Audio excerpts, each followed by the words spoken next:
சற்று முன் கிடைக்கப்பெற்ற மிக முக்கியமான செய்தி ஒன்று வெளியாகி உள்ளது. அனைத்திந்திய அண்ணா திராவிட முன்னேற்றக் கழகத்தின் மிக முக்கியமான நிர்வாகி, திராவிட முன்னேற்றக் கழகத்தில் திமுகவின் அமைச்சர் செந்தில் பாலாஜி தலைமையில் இணைந்துள்ளார்.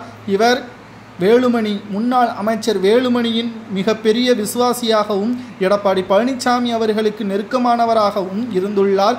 திடீரென்று அதிமுகவில் இருந்து விலகி திமுகவில் இணைந்ததற்கான காரணம் என்ன?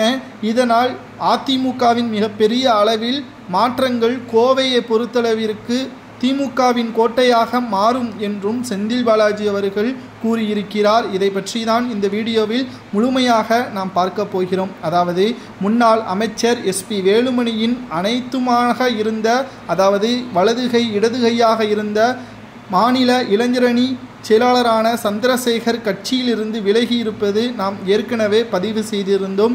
இப்பொழுது கோவை மாநகராட்சி ஒப்பந்த பணிகள் எப்போதும் இவருக்குத்தான் போய் சேரும். அந்த அளவிற்கு மிகவும் நம்பிக்கைத்தன்மை வாய்ந்தவராகவும் செயல்பட்டு வந்தார்.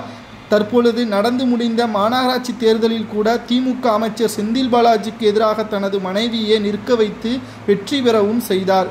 இந்த ஒரு வேளையில்தான் கோவையில் உள்ள பேரூராட்சிகளில் நல்ல மதிப்பை பெற்று வந்த இவருக்கு ஒரு பிரச்சனை வந்த பொழுது யாரும் கை கொடுக்கவில்லை. குறிப்பாக விஜிலன்ஸ் சோதனை செய்து வழக்கு கொடுத்த போதெல்லாம் இவரை யாரும் கண்டுகூட பார்க்கவில்லை. எடப்பாடி பழனிசாமியிடம் உதவி கேட்டுவிட்டார். நமக்கு அண்ணனாக செயல்பட்ட வேலுமணி அவர்களிடமும் உதவி கேட்டார். ஆனால் இருவரும் கைவிரித்து விட்டார்கள், நம்பிக்கை துரோகம் செய்து விட்டார்கள் என்ற அதிருப்தியில் இருந்த சந்திரசேகர், இதனால் வேலுமணிக்கும் சந்திரசேகருக்கும் இடையே மனக்கசப்பு ஏற்பட்டது.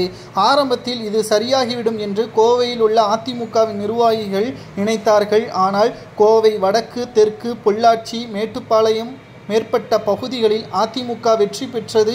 இம்முறை குறைந்தபட்சம் 5 தொகுதியாவது திமுக கொடியை ஊன்றிவிட வேண்டும் என செந்தில் பாலாஜி அவர்களிடம் ஸ்டாலின் அவர்கள் தெரிவித்திருந்தார். தற்பொழுது சந்திரசேகருக்கும் வேலுமணிக்கும் இருக்கக்கூடிய பிரச்சனையை பார்த்து நேரடியாக அவரிடம் பேசி அவருக்கு இருக்கின்ற பிரச்சனையை சமாதானப்படுத்தி அதனை தீர்த்து வைத்த செந்தில் பாலாஜி கடைசியில் அதிமுகவில் இருந்து விலகி திமுகவிற்கும் வரவழைத்து விட்டார் சந்திரசேகர் அவர்களை.